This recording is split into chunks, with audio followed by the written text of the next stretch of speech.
Okay. Okay, then, yeah, hi everyone, and I'm glad to be here and to present our recent work. And the paper is called CylinderDepth, Cylindrical Spatial Attention for Multi-View Consistent Self-Supervised Surround Depth Estimation, which was published recently at the CPR workshops. And the paper is written by me, Samer Abualhanud, and my co-authors Christian Graneman and Max Mehltretter from Leibniz University Hannover.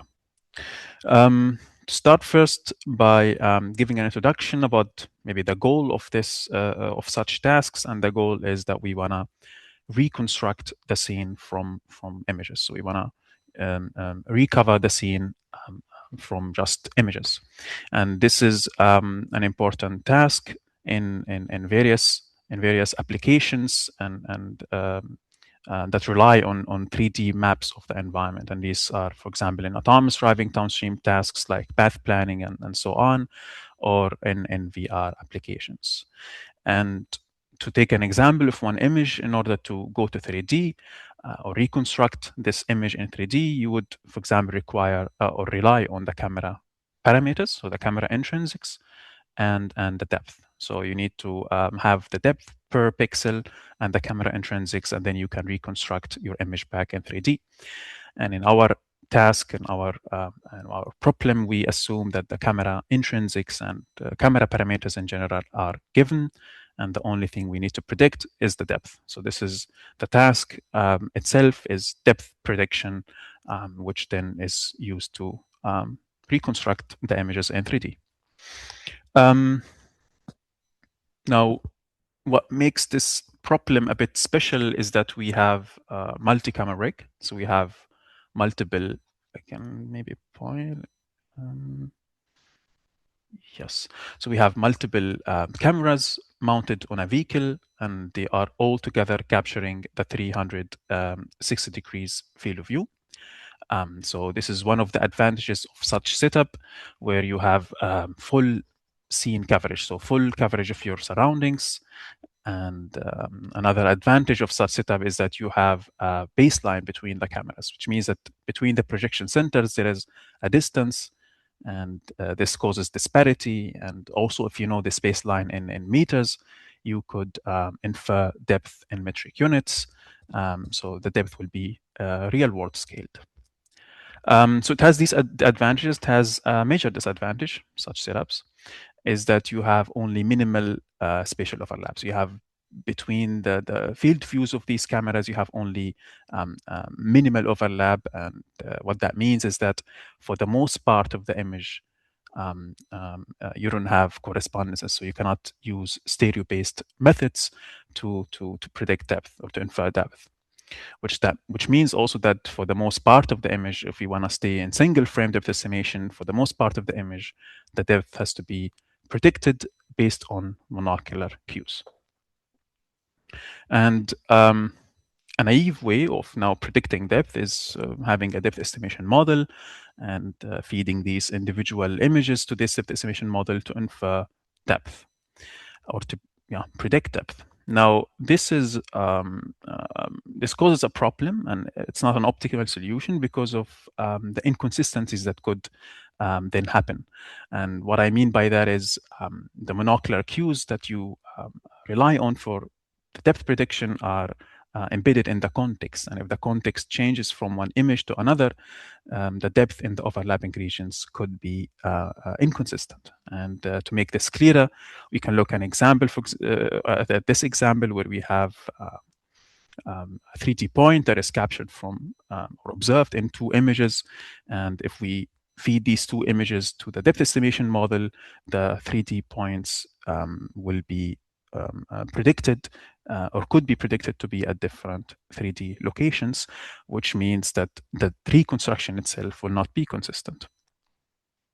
And the reason is just the limited and the local receptive field of each image, because when you infer depth, you only rely on the local context of each image and not across the images.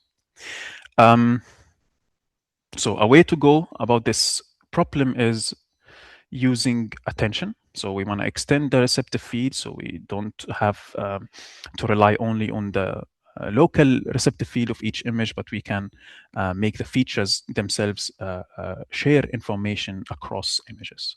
And for example, where you have a query token, it attends to all tokens across all images. Now, this is not so optimal, or in the case of attention not being learned to attend to only the relevant tokens, it could attend to tokens that are irrelevant for this for the token of interest. And what that means is that you have this problem of ambiguity. So if attention is not learned well, you would have tokens attending to tokens that are maybe in feature space similar, but geometrically they are not plausible. So what you would hope for is that, for example, for a query token, you would attend to tokens that are in the vicinity of the correspondence in the other image. So the idea is to constrain attention to only geometrically plausible regions. And one could say, okay, we could, for example, rely on the apipolar line. For example, if we have the relative orientation parameters between these images or the cameras, then we can constrain attention to be along the apipolar line. And this is a way we can constrain attention to not attend to irrelevant features and dilute the original features. Now, we want to go a bit further and constrain attention to even a smaller region. So we know that the correspondence of that token lies in a small neighborhood in the other image, and we want to compute attention or attend only to this or such region. How we do that? We want to easily find the neighborhood between each image, or for each token to find the neighborhood across all images. And to do so, we want to map all these individual images into a shared representation. So then we can easily find the neighborhood of each token that spans across images.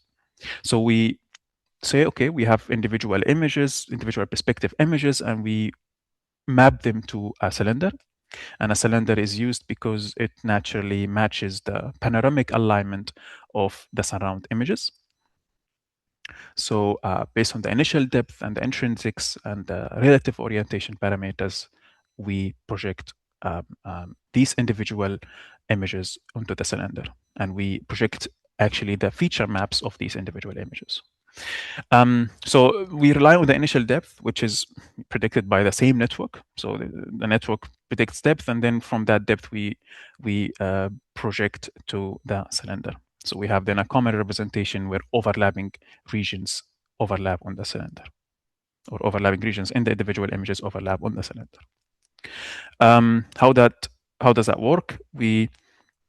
As I said, for each pixel in these individual images, we just project that to 3D, and then we find an intersection of that ray that goes through a center of the cylinder, the shared cylinder, and so the intersection of the ray and the surface of the cylinder. So this is the point where is the cylindrical position of each pixel lies. So we do that for each pixel on these individual images, and then if we unwrap the cylinder, of course, after some training, we see that these individual images overlap pretty much nicely on the cylinder.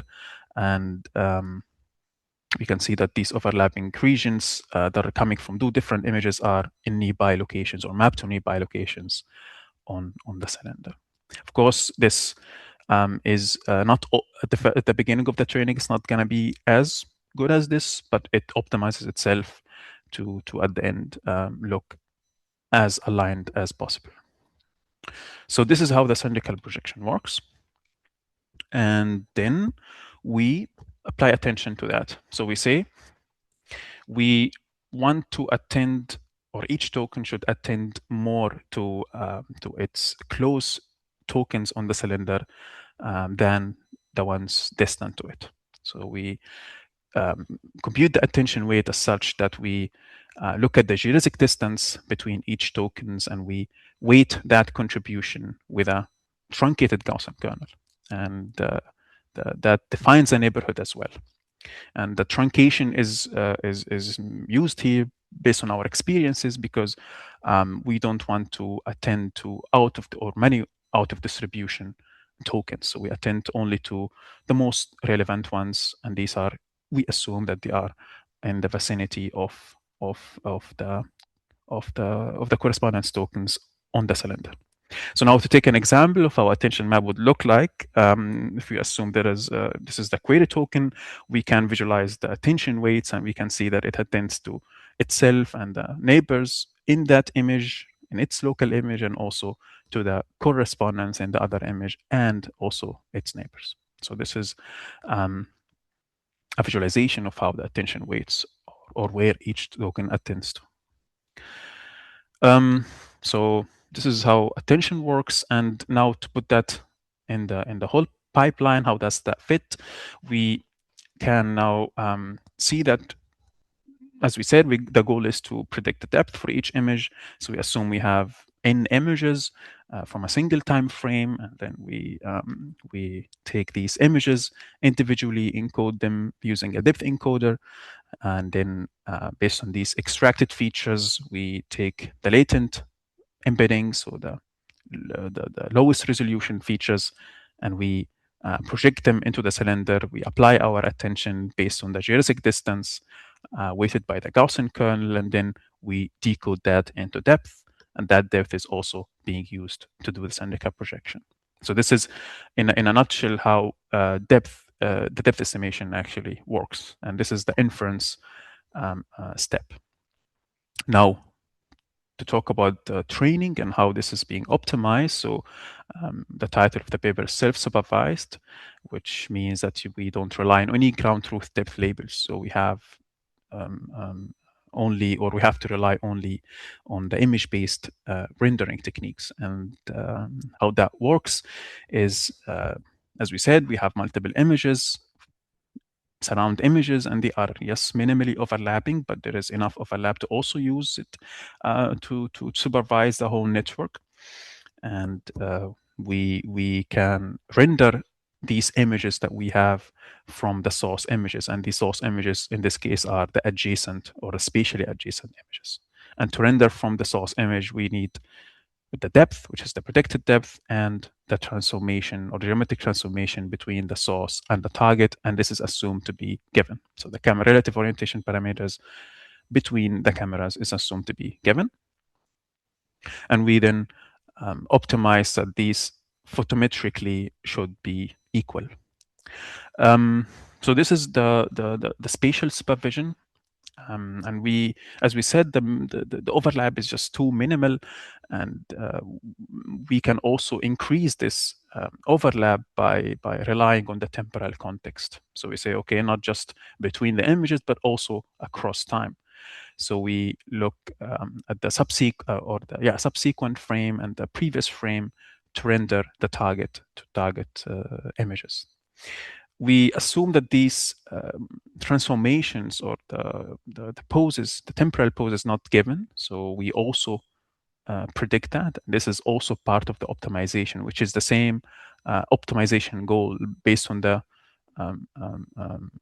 rendering of the target and enforcing that the target is the same as the rendered target from the source images. So as you said, this is only for the training. So during inference, it's just single frame depth estimation. There is no temporal context as of now.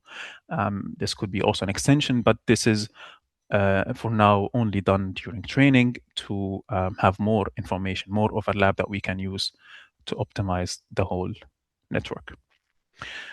So this is how the pipeline works. And to go to the experiments, we have tested this on two data sets, two of the major data sets that have such setups, namely new scenes and DDED. And for a reference, we have the LiDAR point clouds projected into the images. So this is the reference solution. And we can see that we have in pretty much most of the metric state-of-the-art results. And most importantly, in the overlapping regions, we see that the depth consistency is better or improved from state-of-the-art results. And the depth consistency is measured by finding how much each pixel and its correspondence in the other image agree in 3D. So this is how we measure that. And if you want to know more about this metric, of course, you can go to the paper.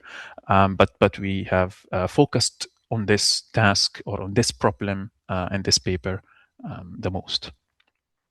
So how does that look? What I mean by multi-view consistency, also in the terms of the 3D reconstruction, we can see, for example, our baseline and our method, and we can see that you have these chunks of the vehicle that are coming from two different images and then not mapped to the same or the similar 3D locations. This happens here and in the other vehicle as well, wherein ours looks a bit more aligned and more stitched, where the 3D reconstruction agrees more between the images. So that's it. And to conclude the presentation, so we showed that the explicit consideration of the rig geometry improves consistency. So restricting attention to geometrically plausible regions improves the depth consistency. And one thing that maybe I forgot to mention is that we compared it to also a paper or a work that has done attention globally, so without any constraints, and we have achieved better depth consistency. So relying on geometric plausible regions improve consistency, especially if you don't have enough training data where attention is a bit harder or has a lot of complexity that it has to learn by itself. So we assess that by restricting attention. So this is so this is what we have. One problem, and I think one limitation of our paper, is that we don't handle the problem of asynchronous image capture. And we see that prominently in new scenes, that it has the images are not synchronized. So when we predict the pose, we assume that the pose is discrete. And in our next work, we want to also assume that the trajectory of the pose is continuous. So then we can sample that based on the time frames or based on the timestamps. So that's it from my side. Thank you for listening. And